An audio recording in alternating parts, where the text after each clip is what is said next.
many businesses turning to online as a medium to market their products and services, it's more important than ever that business owners understand why having a content strategy will help propel them forward and achieve success with their search objectives. A content strategy is the planning, creation, and management of usable content. Let's take a look at each of these components individually. Before you begin writing content and posting it or syndicating it across the web, you need to have a plan. This starts by understanding who your target audience is and what their needs are. Think about your content as bait and your audience are the fish. If you use the wrong kind of bait or you throw the right kind of bait in a pond where there are no fish, well, that's no good. You won't catch what you're looking for. But understanding who your audience is, where they hang out and converse online, and what they're talking about will help you to both find your targets and learn what's important to them. When you couple this with keyword research, you'll have a strong understanding of the themes and kinds of topics that you'll want to produce content for. When it comes time for the actual creation, there's no question that content is king. Creating content is a task you're going to need to factor into your entire online marketing plan, whether you like it or not. If you're not writing content and publishing it on the web, you're losing out on a share of traffic to your site. Every way you can think of to help your potential customers that's relevant to the themes and keywords that you've targeted and the audience you're going after is an opportunity. And if you think about it, if you're not answering the common questions that your customers are asking, then your competitors will. Content creation involves writing usable, relevant, and targeted content. The quantity of content is not nearly as important as developing quality pieces that customers can always refer back to and share with their friends. For SEO purposes, remember that it's the content that attracts audiences and links, and relevant, high-quality pages are then rewarded further with authority in the eyes of the search engines. Whether it's you, your team, or outsourced help that's responsible for executing on the plan, you'll need to make sure that content is being written on a regular basis for the keywords and audiences you're targeting. And once your content has been created, it needs to be managed and maintained properly as well. A sound content management system lets team members write, edit, post, and maintain content quickly and efficiently, helping with workflow and encouraging a more collaborative environment that each member of the team can be a part of.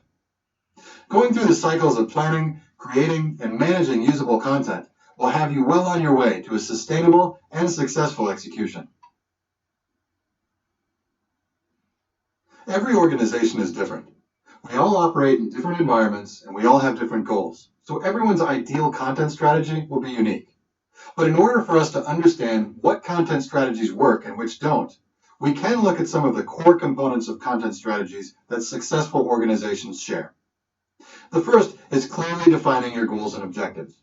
Knowing what keywords you've researched and chosen to target, what your audiences are looking for, and ultimately what you want them to do when they get to your site is the foundation of everything you'll do.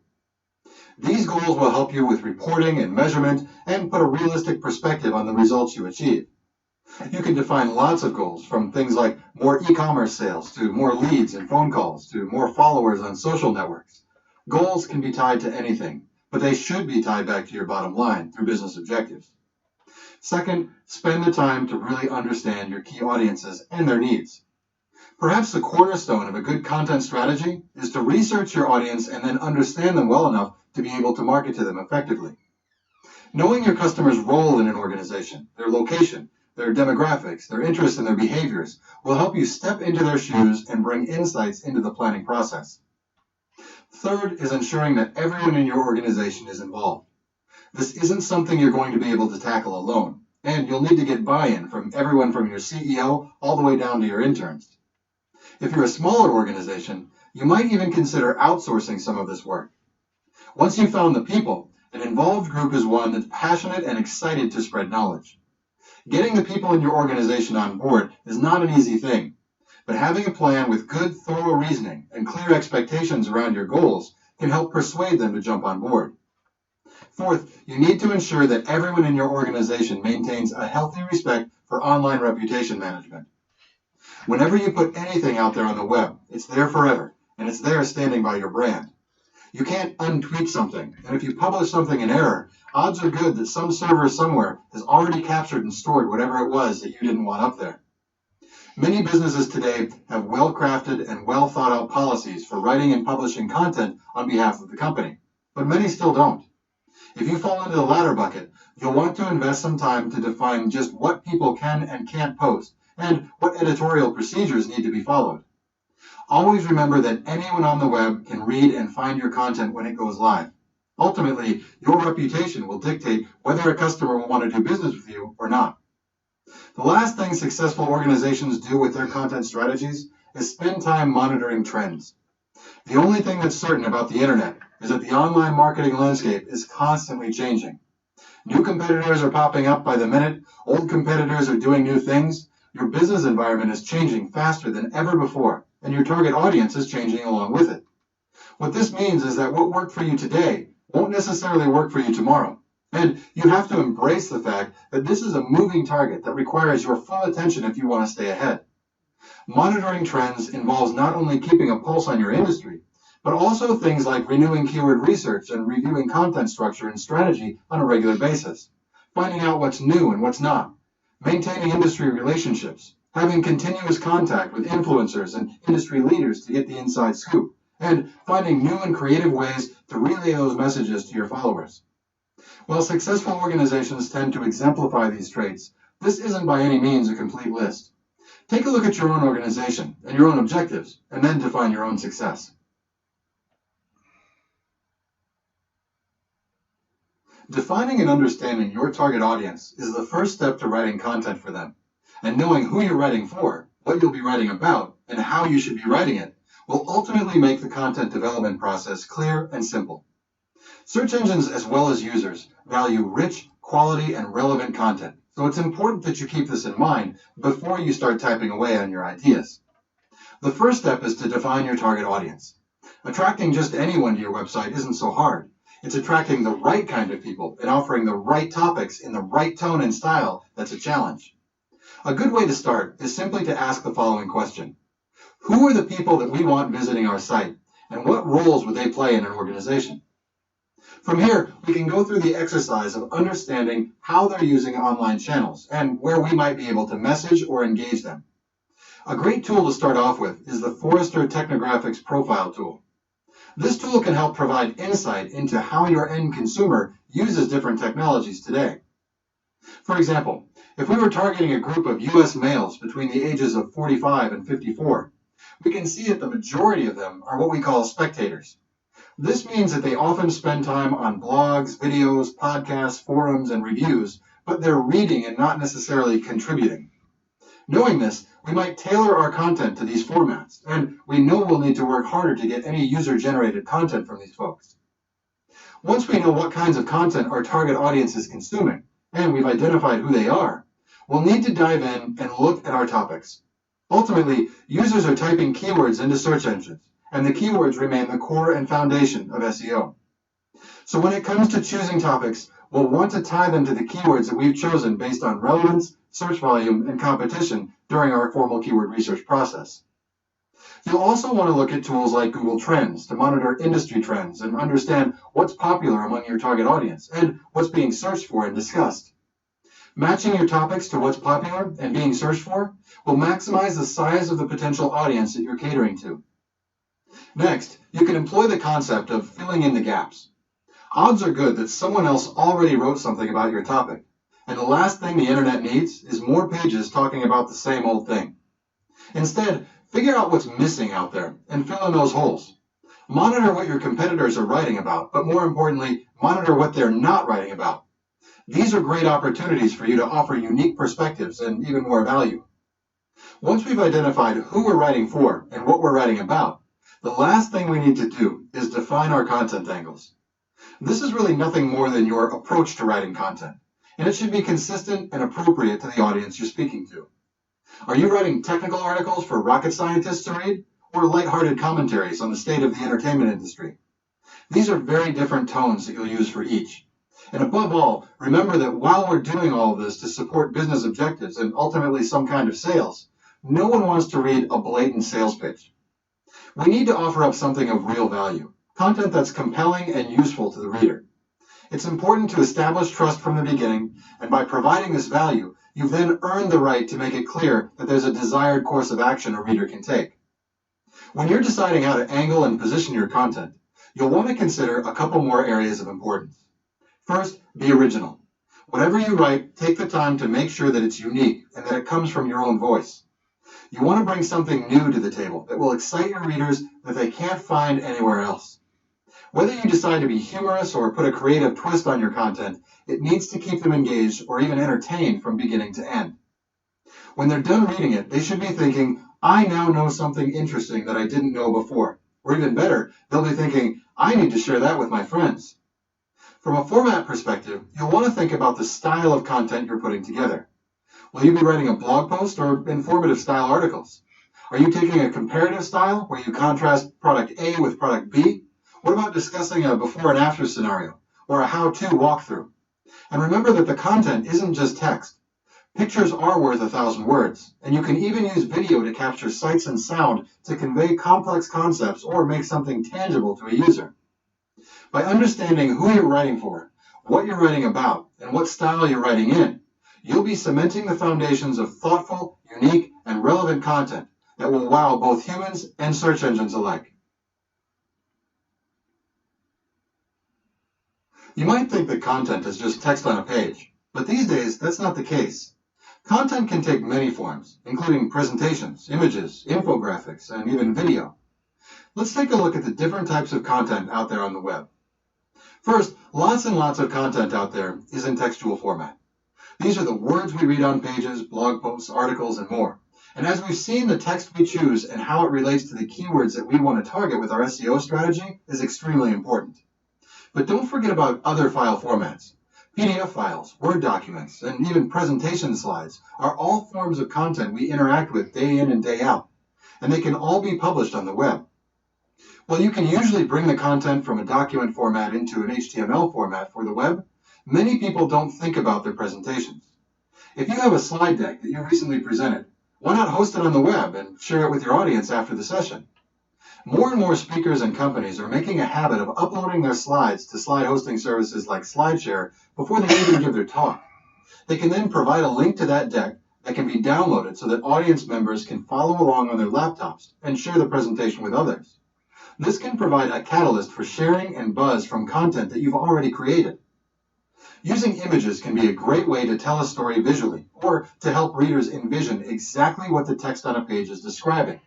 And images are quickly evolving as their own kind of content all across the web. Think of the popularity of sites like Pinterest that are completely driven by groups of images arranged by and commented on by people all over the world. And search engines are indexing image content too. Head over to google.com and search for your company or brand name in Google Image Search. Does it return the results you expected? Well, users expect images to be part of the online experience, and you can help search engines understand pictures as part of the page with the proper code. Image search brings a new way of searching for and discovering content in and of itself.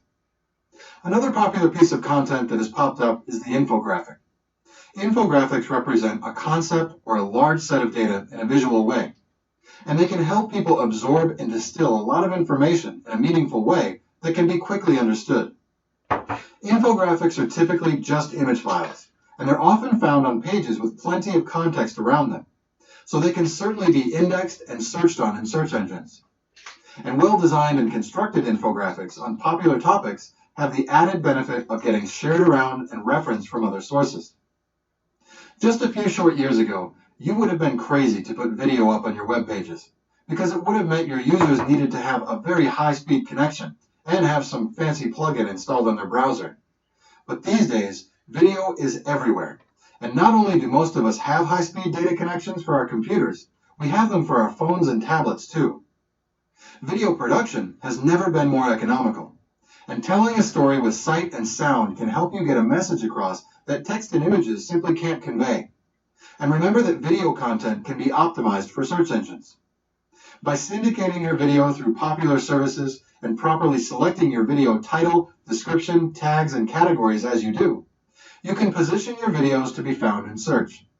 And don't forget to transcribe your videos into text that can be used for closed captioning or subtitles, and that search engines can read.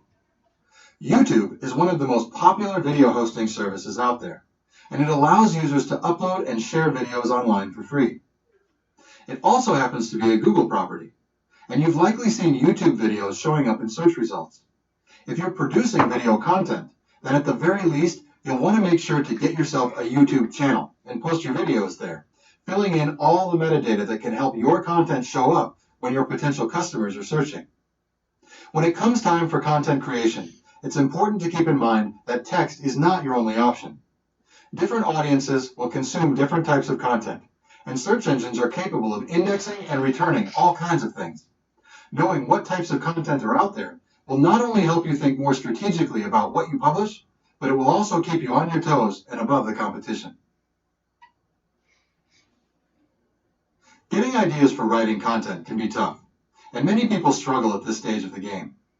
While only you can figure out what content will accomplish your search engine optimization goals, there are a few things that you can do to get the creative juices flowing. First, think of your website in terms of some very broad themes, and then think of the different ways you might be able to present those themes as content. Content can be classified in many ways, and thinking about the style you could write in may shake some ideas loose as you start down a path. Here's a few broad types that you can refer back to when you need that spark. Educational pieces can be used to show your users how to do something or teach them something they didn't know before. You can take a statistic, a fact, or a figure from your industry and expand upon it, offering value from the perspective of an expert opinion. You can get technical and focus on details or advanced topics that appeal to savvy users or other industry experts. Procedural content can be a step-by-step how-to type of article that walks a visitor through a certain process. Informational content doesn't have to be groundbreaking or Pulitzer Prize winning. Just putting up a page of driving directions to your store or biographies of your key executive team are both content opportunities that you may be missing from your pages. News is simply an informational page that references something that happened at a moment in time. This could be industry news that you're reporting on or commenting on, or it could be company news about who you've just hired or a recap of the conference that you just attended or hosted. All of these can be applied to a broad array of themes, and there are certainly many more not included in this list. It might help to have your target keyword list in front of you as you run through this list. The combination of specific phrases and types of content can often be the source of a great idea. The second thing you can do as a source of inspiration is scan your competitors to see if you're missing something or if there's a hole out there that you can fill. Do a quick search on some of your keywords and click on some of your competitors. You can spend some time on their sites and take a look at their blogs or their FAQ sections. What kinds of things are they writing about? Are there categories that you can offer new, unique insights into? Are there hot topics you can expand on or burning questions you can answer? You can also take a look at your competition in social media. What are they tweeting and posting about? Maybe they got the industry scoop that you missed, and that might be something ripe for a commentary piece. Third, the people you work with each and every day can be a hidden source of fantastic content. Customers are often happy to leave reviews and provide feedback if you ask them to, and there are lots of ways you can ask. Calling up or having a face-to-face conversation with your best customers can lead to a case study or a testimonial that you can put up on your site that shows real customers having good experiences. For a search engine, that can represent both good content and authority. You might ask a customer to do a thorough review of one of your products or services for posting on your website, or run a contest where customers write about their experiences for a chance to win a sweepstakes or a prize of some kind. And don't stop with your customers. As an organization, you have a network of people that you work with that could all provide some kind of content for you. Call up your vendors and ask them to write a joint case study that you can publish on both of your websites. If your peers give you an award or an industry partner gives you a certification, you can be creating content around it. And don't be afraid to reach out to your professional networks. Your industry contacts might just be willing to author a guest blog post if you ask them. Coming up with content ideas can be hard. But remember, that means it's hard for your competitors too. Looking at the kinds of content pieces you can write, taking stock of your competitors and your industry, and leveraging the people you touch day to day can help you come up with the content that just might attract your next customer.